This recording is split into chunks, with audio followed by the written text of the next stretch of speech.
பிரியமானவர்களே, இயேசு கிறிஸ்துவின் இணையற்ற நாமத்தில் உங்களை வாழ்த்துகிறேன். இந்த மன்னா டுடே என்ற டெய்லி பாட்காஸ்டை கேட்கிற உங்கள் ஒவ்வொருவரையும் கர்த்தர் ஆசீர்வதிப்பாராக.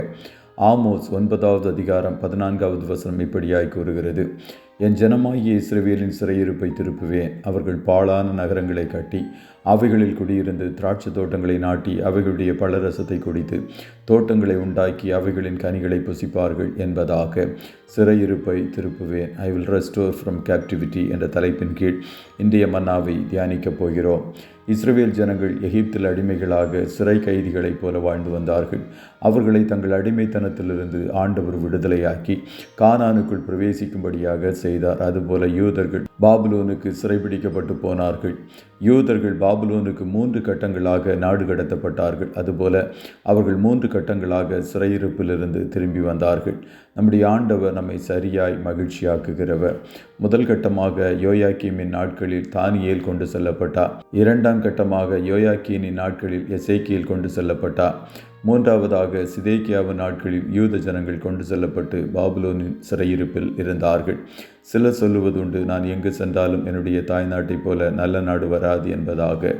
காரணம், தாய்நாட்டில் நமக்கு குடியுரிமை உண்டு, சகல சலுகைகளும் கிடைக்கும். அயல்நாட்டில் நாம் குடியுரிமையை பெற்றுக்கொண்டாலும் அது 2ஆம் வகுப்பை சேர்ந்தவர்களைப் போல தான் வாழ முடியும். யூத ஜனங்களும் தங்கள் தாய்நாட்டை விட்டு பாபிலோனுக்கு தங்கள் வாழ்வாதாரத்தை உயர்த்தி கொள்வதற்காக அல்ல, சிறையிருப்பாக கொண்டு செல்லப்பட்டார்கள். சுமார் 70 வருடங்கள் கழித்து கர்த்தர் அவர்களை நினைத்து அவர்கள் சிறையிருப்பை மாற்றினார். முதலாவது செருபாபேலின் தலைமையில் யூத ஜனங்கள் பாபிலோனிலிருந்து திரும்ப வந்தார்கள். செரு மற்றும் பாபேல் இணைத்தால் வரும் பெயர்தான் செருபாபேல், அதாவது பாபிலோனில் பிறந்தவன் என்று அர்த்தம். இவன் தலைமையில் வந்தவர்கள் பின்மாற்றம் மற்றும் விக்கிரக வழிபாட்டிலிருந்து வந்தவர்கள். இவர்கள் செய்த முதல் வேலை ஆலயத்தை எடுத்து கட்டினார்கள். அதிலும் முதலாவது பலிபீடத்தை ஆதாரத்தின் மேல் கட்ட ஆரம்பித்தார்கள் என்று எஸ்ரா 3:3 கூறுகிறது. நம்முடைய ஆரம்பமும் எப்பொழுதும் கல்வாரி சிலுவை என்னும் பலிபீடமாகவே இருக்க வேண்டும். 2வது எஸ்ராவின் தலைமையில் யூத ஜனங்கள் பாபிலோனிலிருந்து திரும்ப வந்தார்கள். அவர்கள் பயணம் செய்தபோது தேவனுடைய தயவுள்ள கரம் அவர்களோடு இருந்தது. எஸ்ரா வேதத்தை கற்றுக் கொடுக்கிறவனாக காணப்பட்டான். நம்முடைய சிறையிருப்பை ஆண்டவர் திருப்பும் போது அவருடைய தயவுள்ள கரம் நம் மீது இருக்கும். 3ஆவதாக நெகேமியா பாபிலோனிலிருந்து வந்து அவன் அலங்கத்தை எடுத்து கட்டுகிறவனாக காணப்பட்டான். இப்படி ஆண்டவர் யூதர்களின் சிறையிருப்பை மாற்றினார். உங்களுடைய சிறையிருப்பையும் மாற்றுவார்.